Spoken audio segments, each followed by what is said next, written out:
I wanna ask you a question.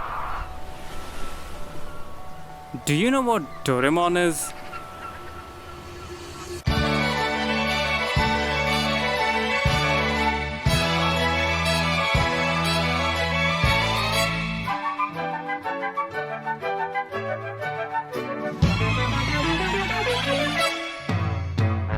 If like me you were a kid born in the 2000s or earlier, then I'm sure this sound is ingrained in all of your minds. Doraemon in its essence was supposed to be yet another kid show like dozens of others airing on television right alongside it. But to us little idiots, it was so much more than that. Doraemon was an outlet for millions of kids to imagine themselves in the shoes of these characters as they went flying in the air with that silly bamboo copter, or went out on an unexpected adventure with the Anywhere door, or tried suppressing the urge to destroy the entire planet over some minor inconvenience, or hopped on the time machine to travel back and relive some familiar moment in time. And if somehow your uncultured ass isn't familiar with this masterpiece of a show, then I'm sorry. I genuinely can't do anything about that. I mean, I could stand here and give you countless examples of why it's so great, or show you infinite different series that reference back to this show, or maybe even point at some insane statistics to drive home just how popular this series is. But none of that is ever gonna capture what the show about a 21st century robot cat helping out his troubled but also kinda stupid friend Nobita means to not just myself but to countless other naive little kids out there. Its themes of fun, adventure, courage, sacrifice and friendship to this day never fail to make me smile and giggle like a pretty princess every time I get reminded of it. Even though I have very much grown into your average cynical adult who loves seeing the gore, the violence and the suffering all at once.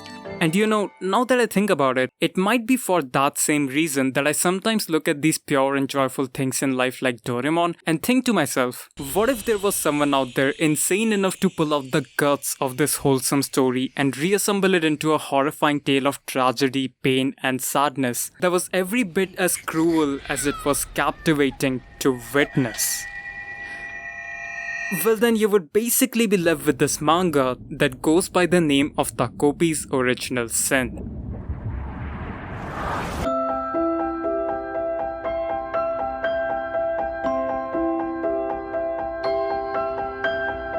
I still remember the first time that I ever picked up this manga called Takopi's Original Sin over 3 years ago on a shining summer day. At the time, I didn't quite know what exactly I was about to get myself into because it was one of the first times I had ever tried my hand at reading a manga from start to finish. But then soon enough, as I started going through the first few pages of its very first chapter, I slowly began to have this oddly familiar sensation as if I've already seen parts of the story somewhere else before. This feeling first sprouted up when I saw that our main character in this manga was named Shizuka, which just so happens to be the name of the main love interest for Nobita in the Doraemon universe. Then only a few pages later, my suspicion had started to take shape when I saw that Takopi himself was basically supposed to be an alien version of Doraemon as he pulls out his first gadget that's literally an iteration of the bamboo copter. Then a few more panels later, that vague idea had finally solidified itself when I saw those tagged construction pipes that are essential to not just the world of Doraemon, but they're also a huge part of my own childhood. By this point in the story, it had become increasingly obvious to me that this manga that I had randomly picked up took its fair share of inspiration from that one Blue Raccoon show that I grew up watching.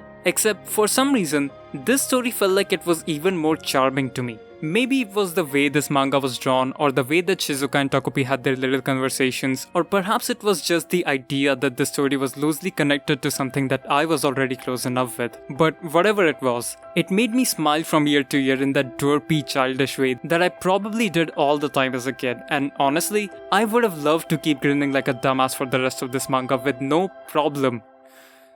But unfortunately for me, that wasn't about to happen because at every turn and twitch of this manga, I could sense something sinister hiding along in plain sight. It was the way Shizuka spoke with an almost hollow tone to her voice, the way this child who should be playing with her peers was hiding from them in those construction pipes, the way her backpack had these ominous sounding things scribbled on with a permanent marker, or the way her pencil board randomly kept going missing every single day. And I was actually yet to realize it myself, but the bright sunny day that I was appreciating not too long ago had now been overcast by a subtle but noticeable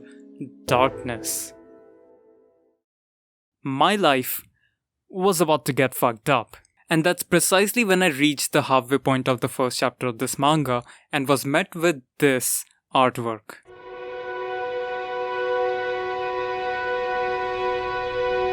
There was something about the way the scene was drawn with an indescribably ethereal atmosphere surrounding it, which made me believe that whatever it is that awaits me on the other side of it would probably be the point of no return. But at the same time, I also felt like the answer to every question I've been forced to ask lies just beyond it as well, meaning all that I have to do is to flip it over and then it's all gonna be over. It would make all of my skepticisms up to this point finally find a resolution. This simple gesture would finally help me find some peace of mind. And so, I did it. I decided to turn that page over, and the thing that welcomed me just beyond it turned out to not be the answer, but only the beginning of a journey full of the worst of pain and difficulties a human can experience. A journey that would begin with me asking myself a simple and short question.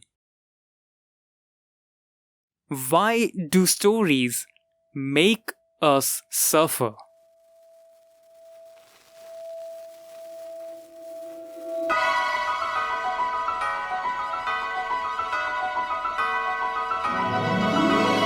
Oyasumi Punpun is an incredibly popular manga that's said to be unadaptable by everyone who's ever read it, which doesn't make much sense if you were to look at how simple, if not outright basic, the artwork and pages of it seem to be. Like, just take a look at this weird ass bird thingy. I'm pretty sure I could probably draw this guy with my eyes closed off, and I'm someone who absolutely sucks at drawing when compared to those talented and hardworking Japanese animators. So technically, it shouldn't be impossible for them to successfully animate these pages, but despite that fact, after well over a decade since it first started publishing, Oyasumi Punpun remains as one of the highest ranked mangas ever put out, with exactly 0 attempts made at adapting it into another medium of storytelling. And the reason behind that becomes fairly obvious when you read the kind of things people have to say about the story. Some people state how this manga changed their lives in a meaningful way. Others state how it made them severely depressed and left them staring at their ceiling at 3 am in the morning. And there's some people who feel as though they were deceived by the appearance of the cover and the art style of this manga that promised this wholesome and uplifting story, which then ended up being anything but that. And this deception these people are mentioning isn't exclusive to Oyasumi Punpun either. Stories like Girls Last Tour, Made in Abyss, and Usagi Drop have these loosely drawn bubbly characters with optimistic personalities that are then forced into these dangerous and wild situations that even your darkest shonen stories would be too scared to explore in detail. It's the juxtaposition of how disheveled but cute these characters and settings are drawn to look, as opposed to the dark and ugly world they coexist with, that creates this unique kind of horror that anime and especially manga has mastered over the years through authors like Ino Asano, Shuzo Oshimi, Haruko Ichikawa, and a mangaka by the name of Tyson 5,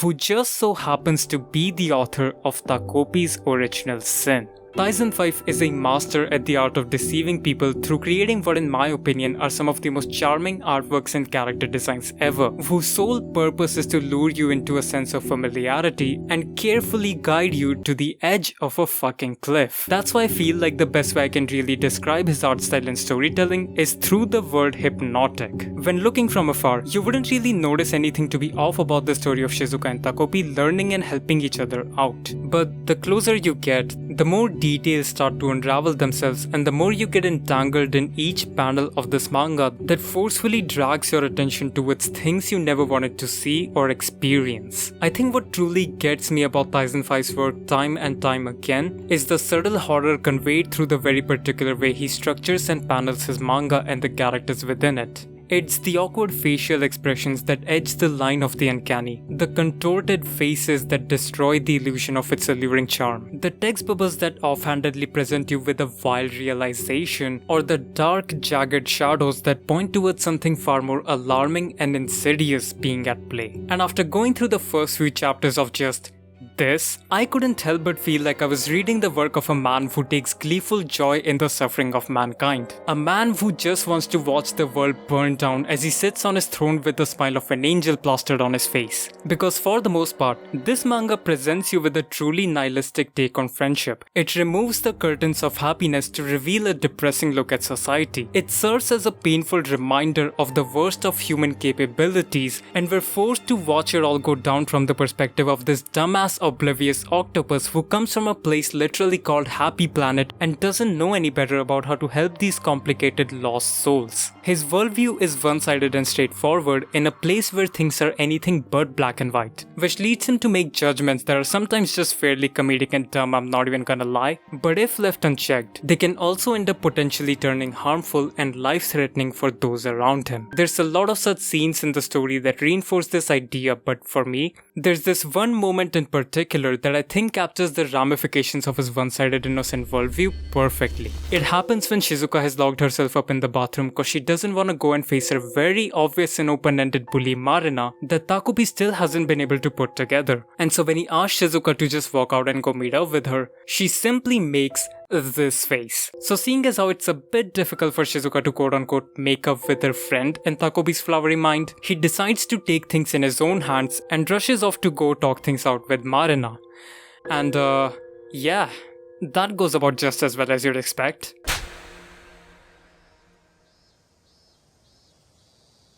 And I think this moment matters a lot in the story, not just because he gets duffed and quite possibly blinded for being unable to catch the biggest red flags that his happy life has ever seen, but because through this one interaction, Takopi learns about what pain feels like for the first time in his life, and even more importantly, he experiences firsthand how that pain then lingers on and continues to affect a person's psyche long after the physical suffering has died down, which we get to witness through scenes that depict how he starts to uncontrollably tear up because of this uncomfortable sensation, how his body begins to shiver at the mere sight or mention of the one responsible for this act of cruelty, how his legs seem to lose all their strength when faced with that threat that feels so real now, and how that one experience changes him from within. That change that happens inside of Takopi only leads further into moments of pure despair that pull you down into an abyss of endless suffering with no room for escape. And the thing is, that depressing ass moment doesn't just happen once either, because the thing about Tyson 5 is that he's also a master at the art of the page turn. The page turn can be defined as a 3-part formula to activate your flight or fight response in the most efficient way possible. If you've ever read any of Junji Ito's works, then you're probably familiar with the idea of the setup, the build-up, and the reveal that comes as soon as you flip over the page. And to understand how exactly that works, let's take a look at Tyson 5's other popular published work. Ichinose Family's Deadly Sins is a manga about this family that was involved in an accident, because of which every last member of it, from the parents to the kids, was left with amnesia and lost all their memories. As strange and abnormal as this condition is, where none of them are able to remember anything about each other or their own lives, the family still decides to stick close by and learn to live their lives all over again with a sense of hope and optimism. Except, much like what happens in Takopi, there's these clear-cut hints that suggest this family that's trying its best to relive their lives has something that's so messed up about their hidden past, which keeps creeping its way back into the story in small but noticeable ways. And a moment that has stuck with me ever since I first read it was when our main character Tsubasa decides to go back to his school and continue on with his past life that he is still unaware of. And in the beginning, there's this air of uncertainty, this weird alienating feeling, this physical distance that separates him from his classmates, almost making it seem like he doesn't have a place in that classroom. Even as he soon gets approached by his supposed best buddy, you can't help but be on the edge of your seat waiting for some unknown vague threat to reveal itself. But, you know, maybe you're just overthinking things. Maybe all of it is simply in our heads. Maybe this guy really is Tsubasa's best friend. Maybe Tsubasa hasn't actually changed all that much. And maybe this party that they'll throw for Tsubasa will be able to help him regain some of his memories. But if things really are fine and dandy, then why did Tsubasa's words suddenly get cut off at the very end of this panel that's placed suspiciously at the bottom of this page? Almost as if this manga is trying to set us up to catch the biggest whiplash of our life. Oh, I guess we're fucked. I clearly remember the moment I reached this double spread of Tsubasa getting dunked on back when I first read it, because at the time, I felt like I had just been smacked across the face with a metal bat, like I had slammed against a brick wall riding out at 100 miles per hour, like my glistening hopeful eyes had been stripped away of all joy, as though I was left stranded on the side of a highway in the middle of a wild storm that was only getting started, just because I decided to put my trust in where the story was heading. Stuff like this is disturbing and horrible to have to sit through again and again. But I think it's also the genius behind Tyson 5 storytelling, which can be seen through the pages of Takopi, that I find to be so fascinating. If you've seen one of these videos from me before, you know that I'm a sucker for cool transitions and shots in my anime. And I think my obsession for match cuts in particular started because of this manga. Tyson 5 has a tendency of creating these happy, joyful scenarios that take up an entire page worth of space in the middle of any chapter, only for you to then flip that page over into a slightly stranger version of that same image, only this time the story and vibe that it gives off instills a kind of fear in your body that you never quite get used to. And I think that's part of the reason that when I read this manga back in 2022, I genuinely believe that it is borderline impossible to convey that exact same feeling these pages bring out of me into a moving, breathing art form such as an anime. Like, even putting aside the challenge of how one would go about adapting this manga technically, I think a work as fucked up as Takopi is always going to be a difficult task for anyone to get involved with, because they would have to make sure that they handle every dark and depressing topic of its source material with the utmost respect it deserves, while also making sure it doesn't go out of its way to hurt its own audience. That challenge is basically part of the reason why no proper adaptation of Oyasumi Punpun exists, why Berserk continues to be a mess when transformed into other mediums, and why, to me, it seemed like it was pointless to ever hope for a proper adaptation of Takopi's original sin. I mean, come on, to have to adapt something as terrifying yet real as this manga, you'd have to be a certain kind of insane person that understands human empathy but also does his very best to make other people suffer without holding back or cutting anything out. And then you'd also need to gather a bunch of crazed creative individuals to passionately work on such a heavy project, which I'm just not sure if such an insane risk-taking producer or studio even exists.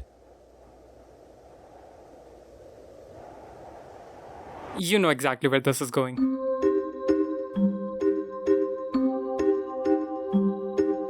Kotaro Sudo is a producer who moved to the studio in Isha in 2022, and while working there, he decided that the first project he ever wanted to put out alongside that new studio was to adapt a manga that, in his own words, was both interesting and dangerous. However, this manga that the producer wanted to be in charge of came with its own set of unique challenges. Being an extremely short manga with only 16 chapters meant it wasn't really possible for it to get turned into a fully fleshed TV series, not to mention the fact that it contains such sensitive and provocative scenes that it would most likely not be allowed to broadcast on TV, which from a business standpoint wouldn't be the most sensible thing to do. This then led the producer to ask himself a very obvious and simple question.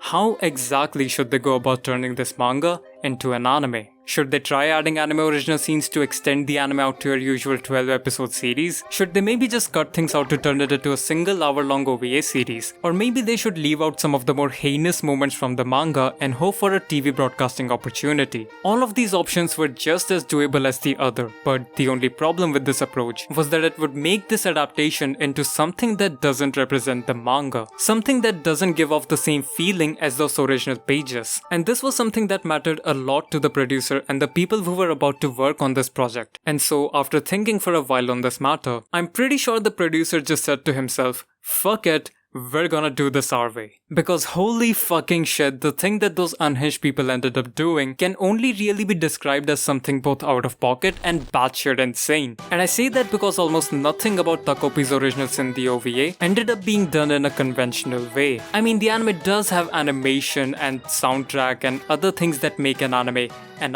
but I'm more so referring to how it breaks a lot of the unspoken rules of the industry. Stuff like how the opening song doesn't fit your usual 1 minute 30-second time slot that most animes tend to follow, while also containing lyrics that, let's just say, are not the easiest to digest. Or how the ending song is played at an awkward 438Hz frequency as opposed to your typical 440Hz that further leans into the uncanny valley feel you get from the story. Or how the length of each episode itself can be way too long or shorter than your average animes that fucks with your sense of timing and anticipation to know when this cruel and sad reality is gonna come to an end. Or how the ridiculously complicated backgrounds in the anime are all hand-drawn in a day and age where CGI is more than necessary for such scenes. Or how at one point in the show they even have the audacity, the balls, the idea to put a remix version of a classical music piece on a scene that may or may not be about using your happy gadgets to commit happy crimes. Every single decision made in the adaptation of the story was specifically tailored to disturb you in such a way that even a normal montage of kids having fun in the summer heat set to happy music ends up making you anxious and anticipate the bad things that are soon about to happen in exchange for this momentary happiness. And they somehow managed to pull off this vibe and tendency of the manga into this medium of moving images and sounds with a level of production quality that never once dipped below the standard they set for themselves, which if you've been looking at your screen instead of doing the dishes, you should be able to see for yourself how mind-blowing that quality is at every moment and instance of each episode. By doing the absolute most at every corner of this adaptation, they were able to address the unnerving and dark topics they were handed with the care and love it deserves, while also making sure not to pull any punches on depicting the horrifying scenes to be just as, if not even more physical and raw than the manga it adapts. But I do still think that all the great and insane things the show is capable of wouldn't mean much if they weren't being used to enhance the true message of what the original manga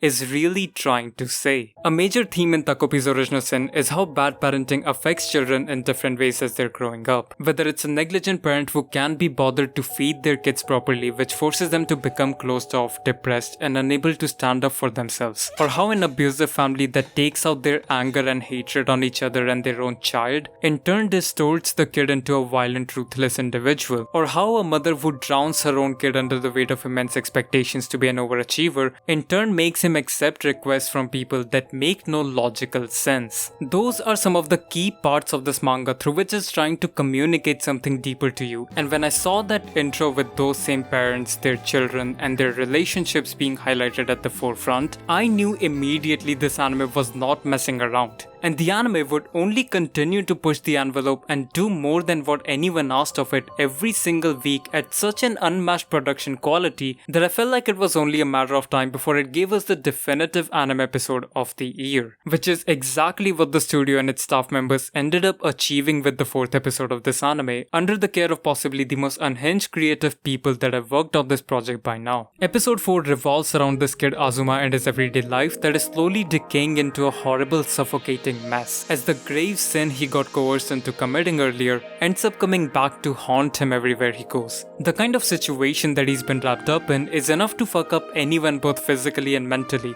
but it's especially traumatizing for a kid who's already dealing with the kind of abuse that's forced upon him by his own mother. And I believe Toya Oshima, the director and storyboard artist of this episode, was able to successfully capture every last bit of emotion you could feel from being forced into such a situation by warping the backgrounds in a way as to ensure any semblance of reality is being destroyed, stretching the scene outward as though space itself was being somehow manipulated, facing the camera directly at these jagged, contorted expressions till they fill up your whole screen, drowning out every last sound to narrow down the things you have to focus on, following the perspective of the person who could at any point turn out to be a threat to us, or simply shifting into the guilty conscience of these fucked up kids, showing you how they process their surroundings and portraying it as something so real and suffocating that the line between reality and fiction itself starts to blur, and you reach a point where everything else outside of your room, outside of your screen, outside of your mind, and everything in your life gets put off to the side, and the only thing that remains is your consciousness that follows the path carved out by this thing that's now fully consumed you. And whether or not it leads you to the summit of the highest of mountains, or if it decides to push you off straight into the bottom of a dark, deep ocean, is up to you to find out. As haunting as all of this sounds to be, it's also the kind of thing that solidifies a work of art as a masterpiece in my mind. And it's for that reason that I think it's an absolute shame that what I consider to be my anime of the year isn't even gonna make it to the top of any charts this year. And it's unfortunately understandable why that's the case. By its very nature, the thing that makes this anime so incredibly special to me and many others also makes it difficult to discuss or even recommend openly to a more general audience. But even then, this anime is gonna be my highlight series of the year regardless of that fact, not only because it's perfect to me as an adaptation, but because of how personal the story it adapts felt to me ever since the day that I first came across it.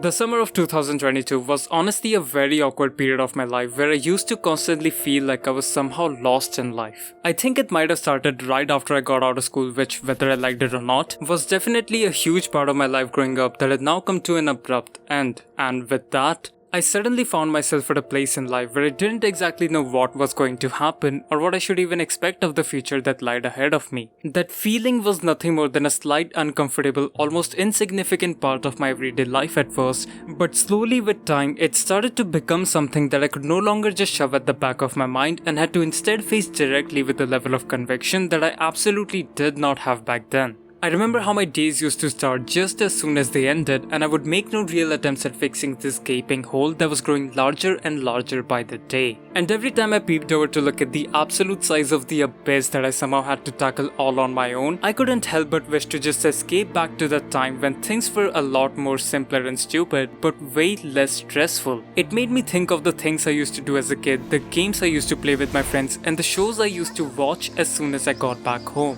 And when I picked up this one strange looking manga on a whim one of those days, I could sense that same childish spark oozing out of the story that I wanted to cling to so badly. But the only problem with this manga was that it was never there to make me feel good or to make me forget about my own life suffering, but rather it used its time to show me that there is suffering everywhere you look. That even a story you once thought to be mystical, magical or adventurous can be shaped and disfigured in such a way that it becomes unrecognizable from its original form. Because of this manga, I could see my innocent past self being reflected in Takopi, which is why seeing his one-sided happy worldview get open to the horrors of life felt so real to me at the time. To the point I could feel my stomach drop at the sight of seeing these children go through the brutality of what's unfortunately their everyday lives. And much like Takopi in the story, it made me see my surroundings in a different light. One that wasn't filtered through the foggy lens of nostalgia or unbottled happiness like what I was used to, but rather it was being shown to me for what it really was. An indifferent, colorless place that couldn't care less if someone was being subjected to cruelty far worse than anyone should ever be faced with.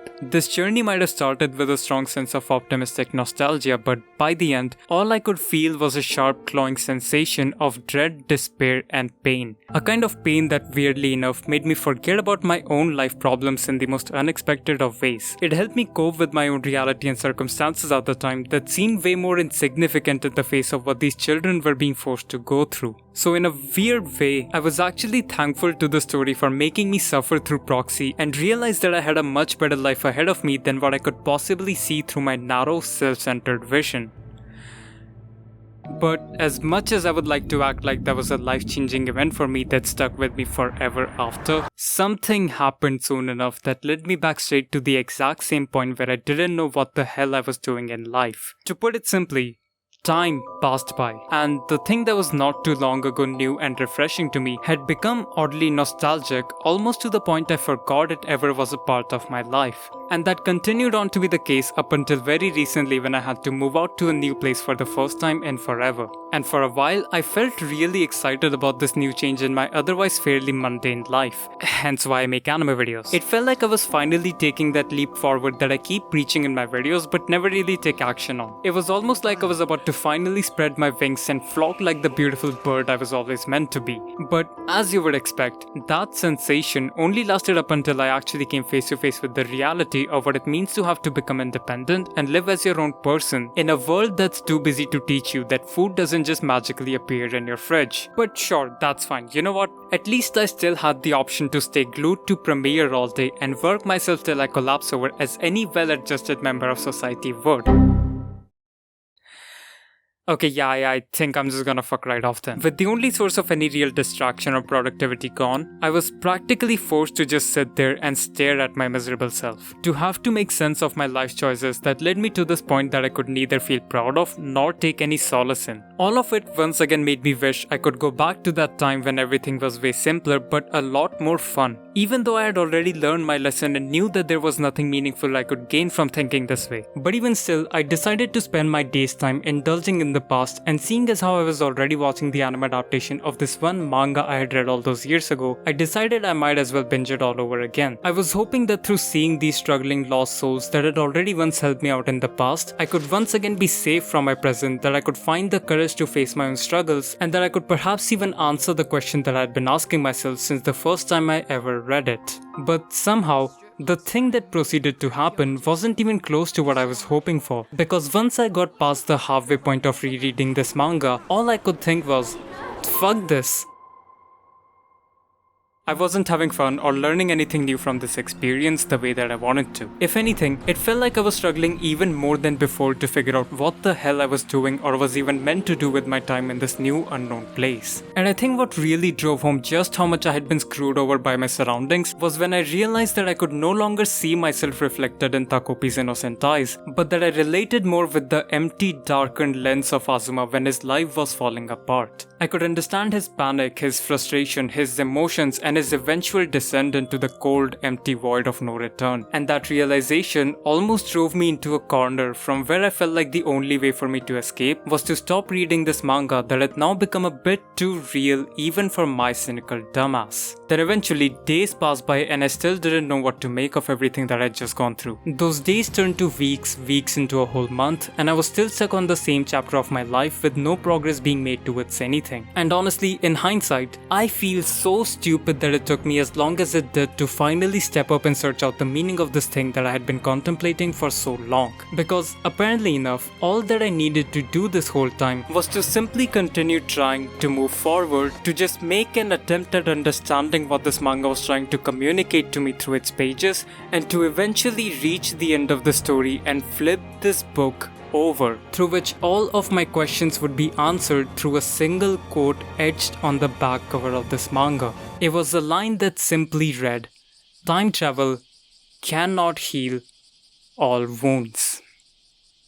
This line on its own doesn't seem like it's anything all that revolutionary or even important for that matter. It's short, concise, and clear in what it's trying to say, but the thing that it says is something we all know to be true to a certain degree. But for someone who was chasing after the nostalgia, the past, just so he didn't have to confront the present, these 6 words stitched together to form this sentence meant everything to me.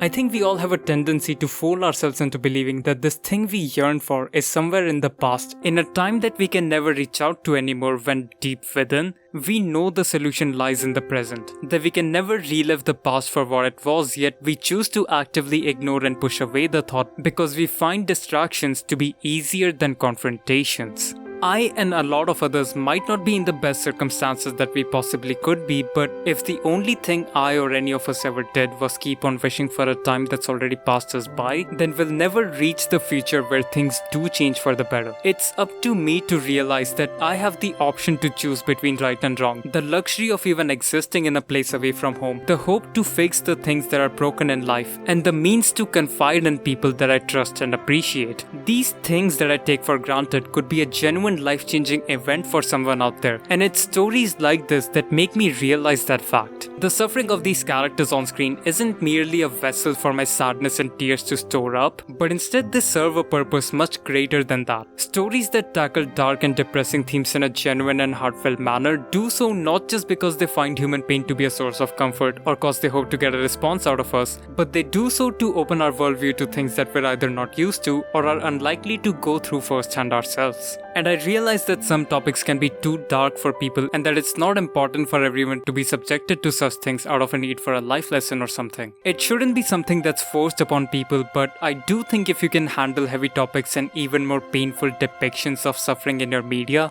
then I genuinely believe that there's some value in that experience. That you're gonna walk out the other end of it feeling distraught and haunted for a moment, but eventually you might grow to have a kind of appreciation towards it like you maybe do for some other things in life. That's the reason I'll always be grateful to Doraemon for what it was, but I'm just as grateful towards Takopi for what it is. And you might think it's weird for someone to get so attached and passionate over a piece of media that's this cruel and traumatic for like all of its duration. But in actuality, the thing that I'm actually drawn to time and time again with Takopi isn't its dark, tainted moments, but it's that honest, unfiltered reflection to the outside world that makes this work of art feel so real to me in a way that it helps me make sense of the suffering in my own life. And I think that's exactly what makes Takopi's original sin so damn beautiful to me.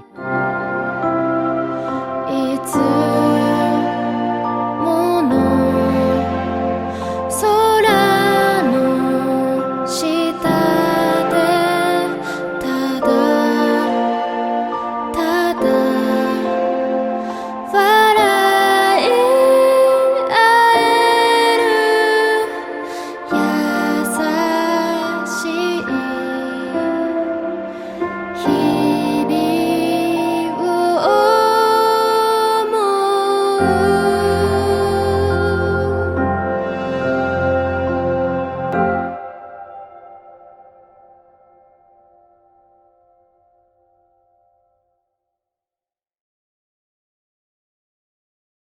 I hope you could find something worthwhile to take away from this video. It was honestly a much bigger challenge than usual to work on it, since I decided to give this project my absolute best that I could with my current resources, all the while everything mentioned in the video was going on in the background. Also, I forgot to say it in the video, but Junior is like my favorite character ever. He's everything and more than what I could ever ask for in an adult who's actually dependable. But hey, that's enough yapping. I gotta go now. Do consider subscribing if you ended up liking whatever you just sat through. It will make my day, and I'll make sure to keep working hard on future projects as well. But I think that's it for now, and thanks for watching.